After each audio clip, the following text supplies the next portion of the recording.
Hallo, ich bin hier in Bad Bellingen, das ist etwas nördlich von Basel, am Drei-Thermen Golf Resort.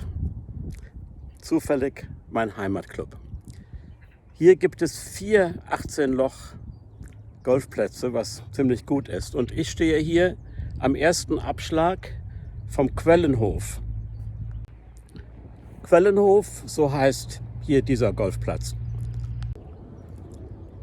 Von den 4 Golfplätzen, die ich eben erwähnte, sind 2 hier in Bad Bellingen und 2 andere in Hombourg auf der anderen Seite vom Rhein. Beides ungefähr gleich weit weg von Basel. Ich brauche etwa 20 Minuten mit dem Auto, um hierher zu kommen. Von Freiburg im Breisgau ist es vielleicht eine halbe Stunde hierher, ein bisschen mehr als eine halbe Stunde. Eigentlich wollte ich einen Film machen über Wintergrüns, um zu zeigen, wie man mit Wintergrüns spielt. Aber es ist März und dieser März hier ist sehr, sehr trocken und erstaunlich mild. Und deswegen gibt es gar keine Wintergrüns mehr.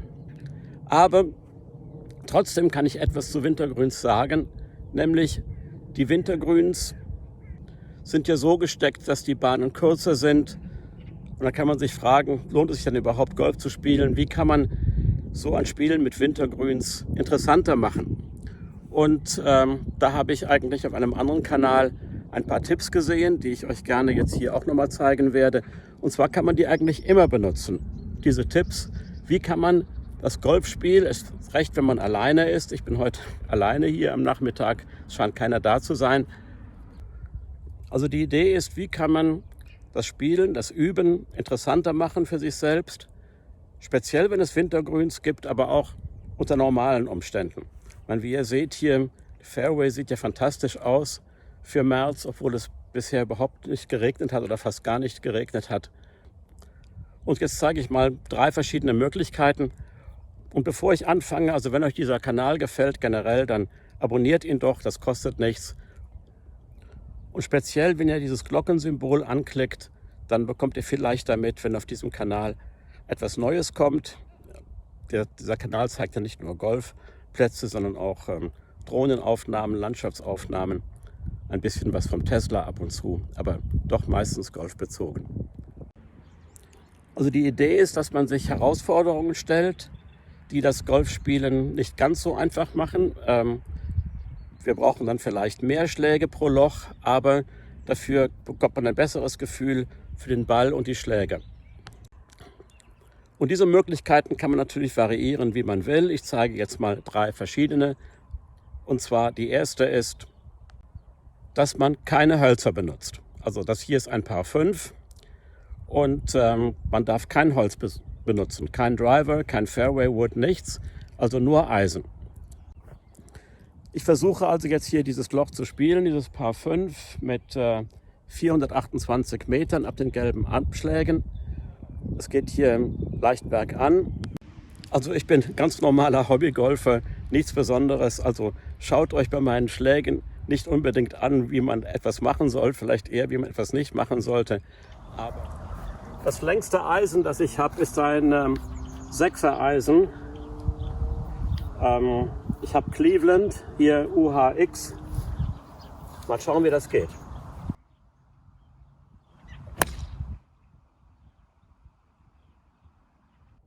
Ich habe jetzt keine Uhr dabei, keine Entfernungsuhr, die mir sagt, wie weit ich jetzt geschlagen habe.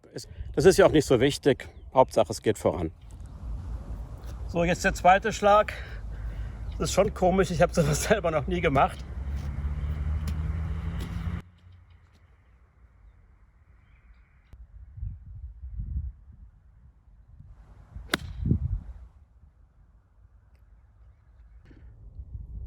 Ja, dummerweise bin ich in einem der Fairway-Bunker gelandet. Bin jetzt vielleicht noch 170 Meter, 180 Meter von der Fahne, die man da sieht.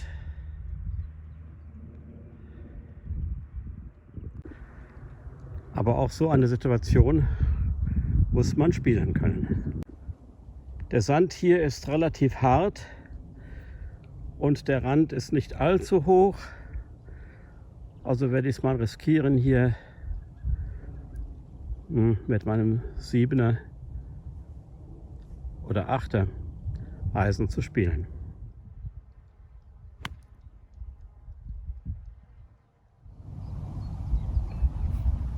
Der 4. Schlag.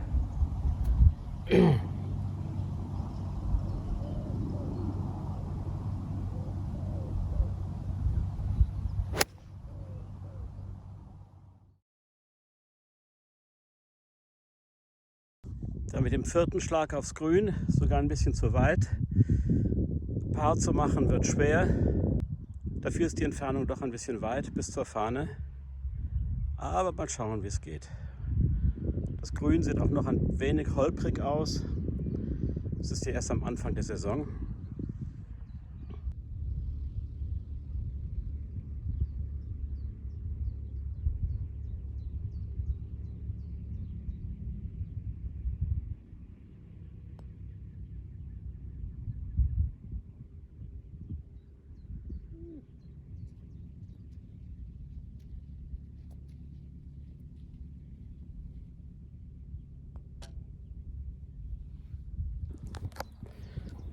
Ja, also das war Bogey, nur mit Eisen gespielt. Eigentlich auch nicht schlechter oder viel besser, als ich es sonst spiele. Aber das zeigt, man muss wirklich nicht immer Fairway-Hölzer spielen oder sogar den Driver benutzen.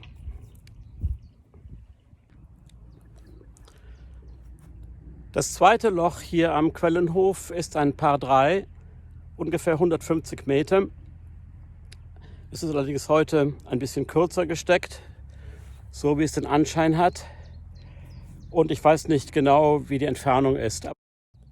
Aber heute geht es ja nicht darum, Par zu spielen oder sonstige sensationelle Bälle zu schlagen, sondern halt sich selbst eine Herausforderung zu stellen, um etwas mehr zu lernen, ein bisschen Training zu haben, ein bisschen Spaß zu haben. Das kann man alleine machen oder auch mit Freunden, mit Bekannten zusammen.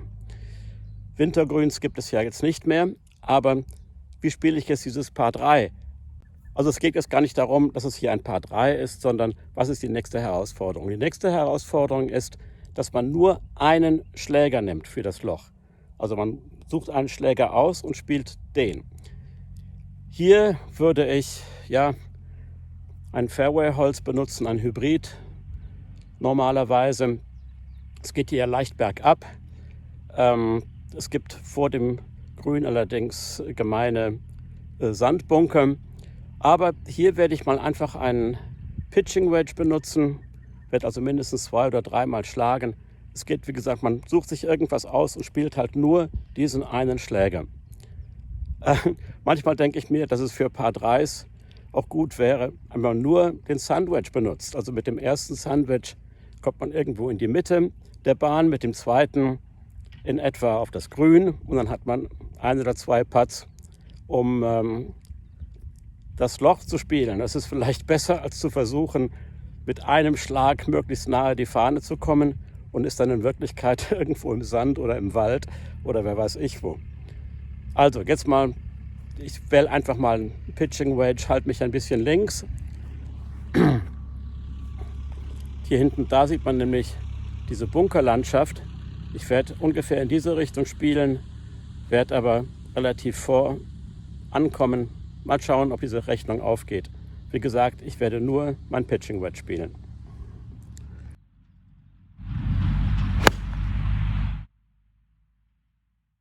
Tick zu weit links und natürlich auch nicht besonders weit, bei mir jedenfalls, aber darum geht es ja. Es geht ja nur darum, dass man wirklich ein Gefühl bekommt, wie weit die Schläge gehen und auch weniger weit spielt als vielleicht das Maximum, was so ein Schläger hergibt.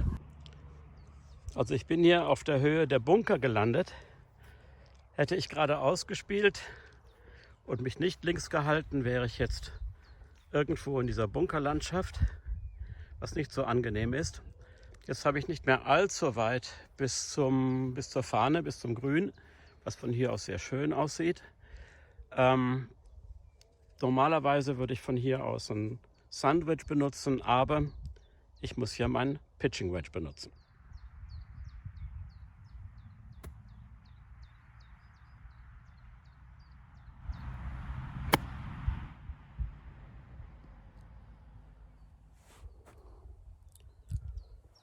Ja, ich bin sogar einigermaßen gut, in ganz guter Entfernung neben der Fahne.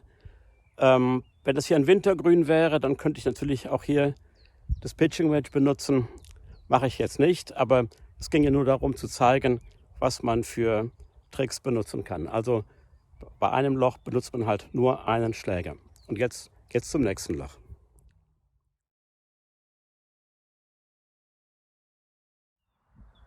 Die nächste Herausforderung ist, dass man mit sich selbst ein Scramble spielt. Aber nicht den besten Ball schlägt, also nicht jeweils den besten Ball spielt, sondern den schlechtesten. Denn was nützt es einem, wenn man eine Golfrunde spielt mit 2 oder 3 Bällen und immer den tollsten Ball nimmt, der gut liegt, der am weitesten geflogen ist und dann in einem Turnier oder mit anderen spielt, in der Realität ist der Ball in einer sehr schlechten Lage, sehr oft. Also sollte man das üben, dass der Ball in schlechten Lagen liegt. Und ich mache das jetzt hier an der dritten Bahn vom Quellenhof. Das ist ein Par 4, 324 Meter von den gelben Abschlägen. Was hier ganz interessant ist, es geht hier bergauf. Und dann der zweite oder dritte Schlag ist eigentlich blind, da man das Grün nicht sieht. Es geht auf der anderen Seite wieder runter. Und das Grün ist sogar, fällt ab. Das ist ein recht trickreiches Loch.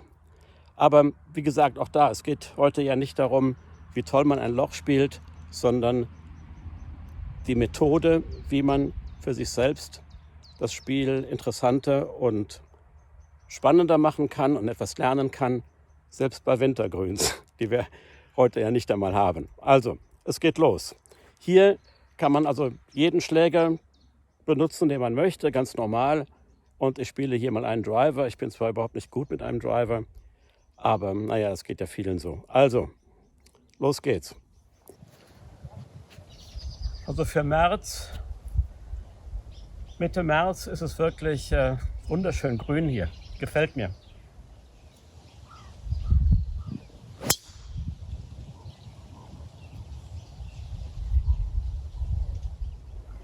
Der ging einigermaßen, war aber am Ende ein wenig rechts. Aber mal schauen, wie der wird hier. Und dann spiele ich den schlechtesten weiter.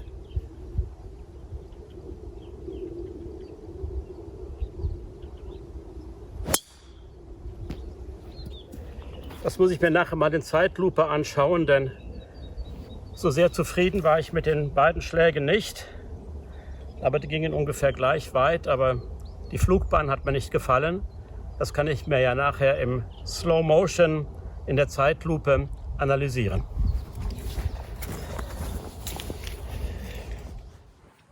Ja, die beiden Bälle sind ungefähr gleich weit. Hier am Rand von diesen Büschen, also keine so tolle Lage. Hier ist die 150 Meter Marke. Da oben am Horizont geht ein Weg vorbei. Danach geht es runter bis zum Grün. Jetzt muss ich ja den schwierigeren Ball nehmen. Ich nehme mal diesen hier, weil der wirklich nicht auf gutem Rasen liegt und gar nichts.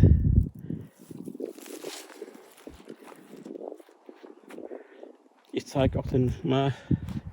Ja, das ist ja ein Scramble. Ich kann also hier dann 2 Bälle spielen. Ich werde erstmal hier mein Hybrid benutzen. Der Ball liegt hier ein bisschen komisch, so zwischen Moos, ein bisschen tief. Ich glaube, da muss man ein bisschen steiler reinkommen.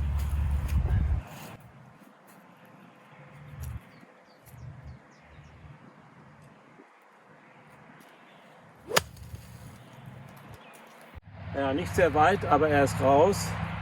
Ich habe hier auch ja ziemlich einen Divot mitgenommen mit dem Hybrid und schlag noch mal einen Ball von dort, allerdings jetzt mit einem 7er Eisen. Na, ich droppe das mal hier von Kniehöhe. Ja, liegt auch nicht besser als der vorherige.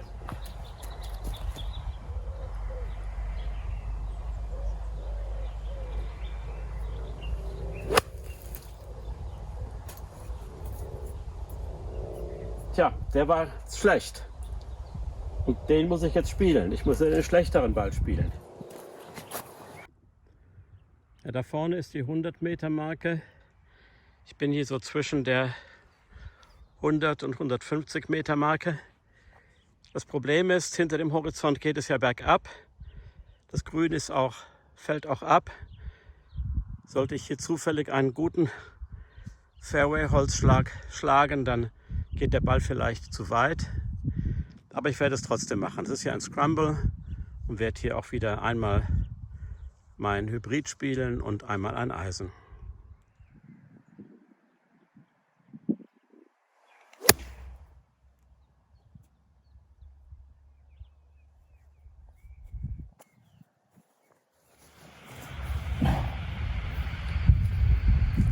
Ja, ich musste den Ball holen, den ich eben relativ weiter geschlagen hatte. Ich muss ja immer mit dem schlechteren Ball spielen. Ich spiele jetzt hier mit einem Eisen, 7er Eisen in Richtung Grün, hoffentlich.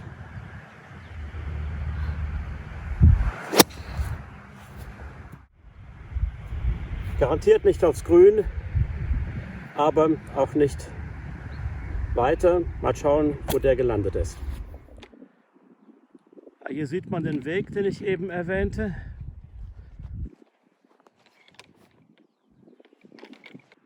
Und dahinter, tiefer, das Grün, was auch hier bergab geneigt ist.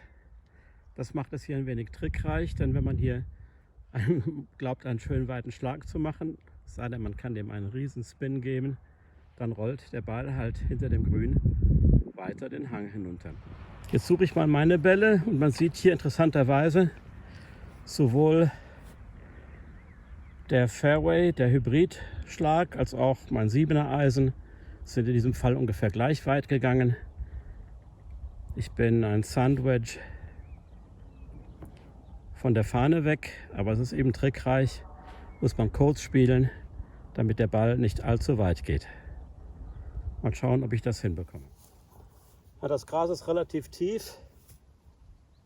Ich spiele mit einem Sandwedge. Zu weit darf ich nicht, weil das Grün ja abschüssig ist. Gut unter den Ball mit Tempo. Mal schauen.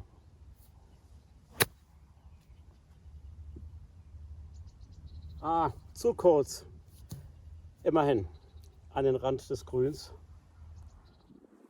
Tja, die waren beide nicht sehr glorreich. Der eine Ball zu weit. Das ist eine Frage der Übung. Hat mein Handgelenk nicht steif gehalten. Zweite zu kurz, aber das geht eigentlich. Aber ich muss das jetzt nicht zu Ende spielen, das Loch.